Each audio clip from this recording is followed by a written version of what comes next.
জ্যৈষ্ঠ মাস মানে মধুর মাস। মধুর মাস মানে রসে ভরা নানা ফলমূলের সমাহার।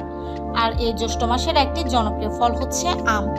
আম মানেই তৃপ্তি, তার চাটনি হিসেবে কাঁচা আম হোক বা পাকা আম। চিকিৎসকরা বলেন পাকা আম খাওয়া ভালো, তবে খুব বেশি খাওয়া ঠিক নয়। পাকা আমে রয়েছে নানা ভিটামিন, যেমন vitamin C, vitamin B, thiamine, riboflavin, vitamin A বা বিটা ক্যারোটিন। আবার রয়েছে উচ্চমাত্রার চিনি, কার্বোহাইড্রেট ও গ্লাইসেমিক। তাছাড়া পাকা আমে ফিনোলিক্স জাতীয় উৎপাদন থাকার কারণে তা অ্যান্টিঅক্সিডেন্টের ভালো উৎস। অন্যদিকে অতিরিক্ত আম খেলে বিভিন্ন ধরনের স্বাস্থ্য সমস্যা দেখা দিতে পারে।